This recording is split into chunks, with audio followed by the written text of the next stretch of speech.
আসসালামু আলাইকুম। ঈদ স্পেশাল আরও একটা নতুন পর্বে আপনাদের সবাইকে স্বাগত।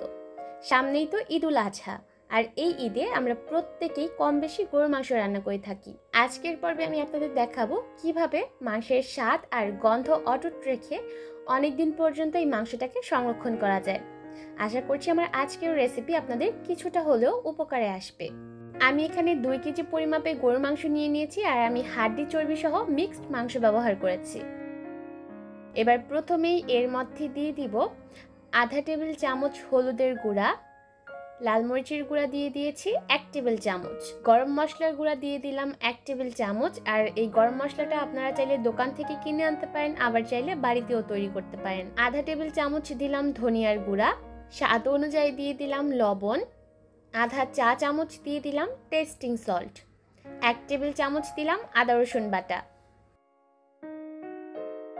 আধা কাপ দিলাম রান্নার রেগুলার তেল, 1 কাপ দিলাম পেঁয়াজ কুচি, 5-6টা আস্ত কাঁচামরিচ দিয়ে দিলাম। এবার সব কিছুকে একসাথে ভালোভাবে মাখিয়ে নিচ্ছি। চাইলে চামচ দিয়েও মাখিয়ে নিতে পারেন, তবে খুব ভালো হয় হাত দিয়ে মাখিয়ে নিলে, এতে করে মশলা খুব ভালোভাবে মাংসের গায়ে লাগবে। আর মাখানো হয়ে গেলে চলে যাচ্ছে মাংসটাকে সরাসরি রান্না করার জন্য। তার জন্য আমি হাঁড়িটাকে চুলায় বসিয়ে দিয়েছি। এবার এর মধ্যে দিয়ে দিলাম 5-6টা এলাচ, 3 টুকরা দারচিনি, আর সেই সাথে 3টা তেজপাতা। এবার হাঁড়িটাকে একটা ঢাকনা দিয়ে ঢেকে দিব আর অপেক্ষা করব মাংসের থেকে পানি বের হয়ে আসা পর্যন্ত।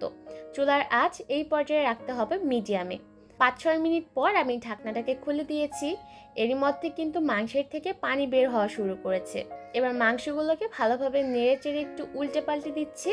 তারপর আবারও ঢাকনা দিয়ে ঢেকে দিব আর রান্না করব 10 থেকে 12 মিনিটের মতো, যতক্ষণ না পর্যন্ত মাংসের থেকে সম্পূর্ণ পানিটা বের হয়ে আসে। আর ঢাকনা দিয়ে ঢেকে দিলে চলবে না, মাংসগুলোকে একটু নিচ থেকে উল্টে পাল্টে নেড়ে দিতে হবে, তা না হলে দেখা যাবে মাংসগুলো হাঁড়ির গায়ে লেগে যাবে।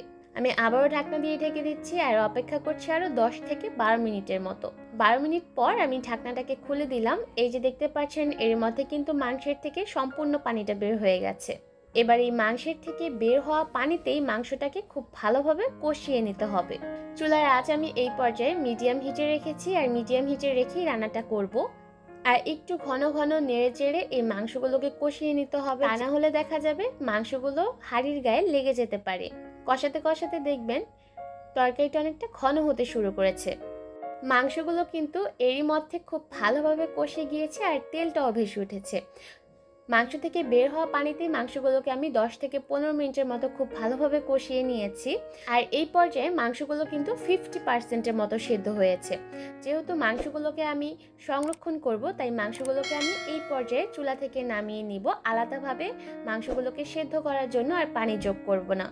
আর এভাবে করে যদি মাংসটাকে সংরক্ষণ করা হয়, তাহলে মাংসের গুণগত মান যেমন বজায় থাকে, তেমনই মাংসের স্বাদ আর গন্ধ অটুট রেখে দীর্ঘদিন পর্যন্ত মাংসটাকে সংরক্ষণ করা যায়। মাংসগুলো পুরোপুরি ঠান্ডা হয়ে যাওয়ার পর আমি একটা এয়ারটাইট কন্টেনারে নিয়ে নিচ্ছি। আপনারা আপনাদের পছন্দ অনুযায়ী ছোট বা বড় বক্সের মধ্যে কিন্তু মাংসগুলোকে রেখে দিতে পারেন।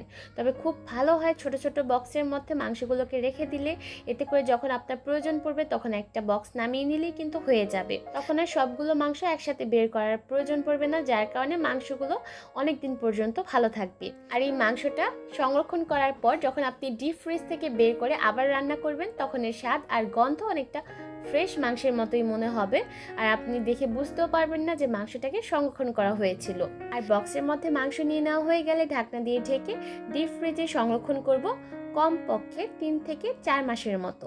তাই একটু বেশি পরিমাণে মাংস রান্না করে যদি আপনি এভাবে করে মাংসগুলোকে ডিপ ফ্রিজে সংরক্ষণ করেন, তাহলে দেখতে পারবেন অনেক দিন পর্যন্ত মাংসটাকে সংরক্ষণ করতে পারছেন, আর সেই সাথে মাংসের গুণগত মানও বজায় থাকবে। আজকের মতো এখানেই বিদায় নিব। ভালো থাকবেন সবাই। আল্লাহ হাফেজ।